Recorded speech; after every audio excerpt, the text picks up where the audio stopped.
who sent his son to die for us, has not changed his love for us.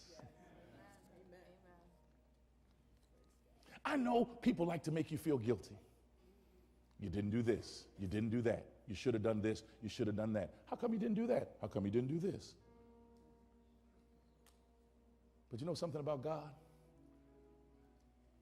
He looks beyond all of that and sees the fact that the best place for us to be is in relationship with him. And so he looks beyond our failings. He looks beyond our faults. He looks beyond our shortcomings. He looks beyond our disobedience. He looks beyond our rebellion, and he sees a family member that's gone astray. The reason why we're in this sinful state is because Adam and Eve messed up. The reason why we want to do wrong before we want to do right is because Adam and Eve, who had everything, threw it away through one act of disobedience. You ever notice why a little kid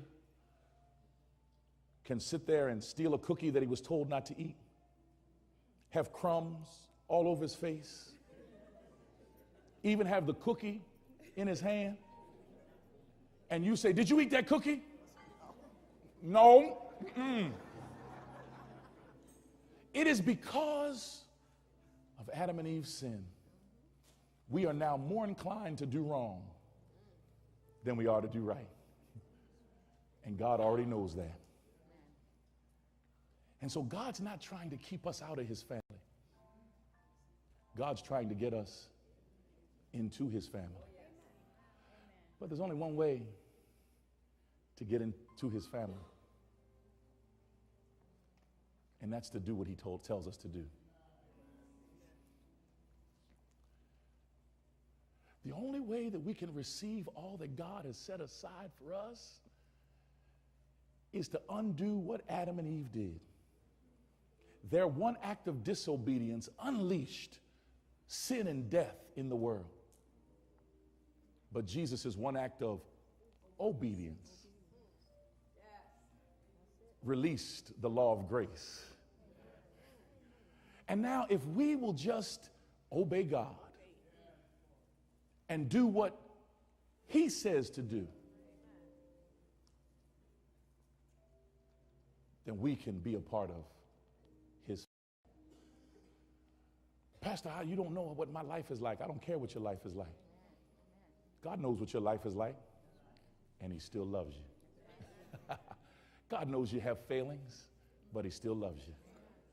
God knows you're not going to do everything right, but he still loves you. God knows that in your best trying, you may fall on your face, but that's okay because he'll be right there to pick you up. Why in the world would he let his son go through so much agony if he was going to give up on you? The problem is most of us have given up on ourselves.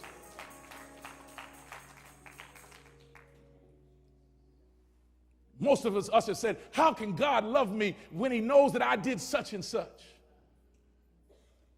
He loves you in spite of the fact that you did such and such. And if we all going to be honest, we still going to be honest in church, right? We all have a such and such. No, come on, real people. Y'all laughing. You all are laughing, but that's one of those nervous laughs.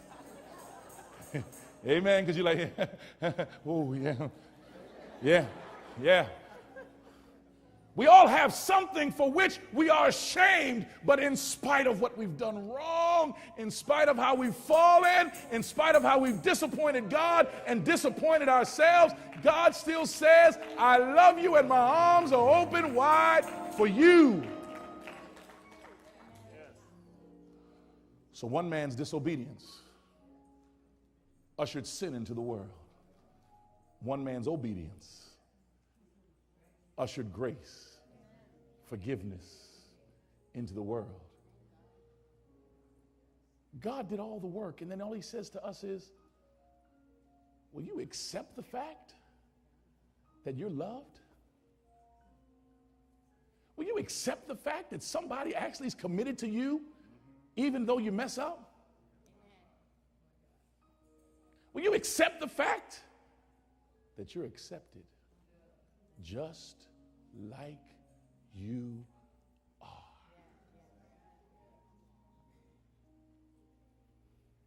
Oh, you know, I want to get myself together. I want to get some things straight before I get right with God.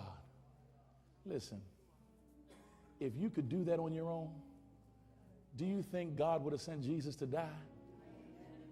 If you could deal with your own sin condition on your own, do you think that God would let his only son go through that pain if you could do it on your own?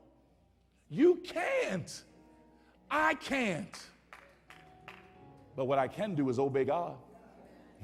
In the midst of me doing stuff I know I'm not supposed to do, in the midst of me, even last night before I got ready to come to church, I did some stuff that made me feel ashamed. But even in the midst of all of that, if one act of obedience, it can change my life. Over 90% of people in America believe in prayer. Over 90% of people in America believe in prayer. Now, very few people pray, but we believe in prayer.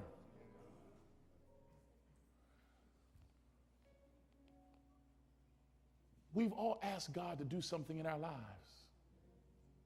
And we somehow wonder, God, where's the results? Your results are right on the other side of your obedience. God, I want my marriage to work out. I stood before the preacher and we read 1 Corinthians 13, that love never fails, that we would be together. We committed to one another. We'd be together for the rest of our lives. And now he's not talking to me and she's not talking to me, and we find more delight with other people. It does not look like things are going to work out. God, can you save my marriage?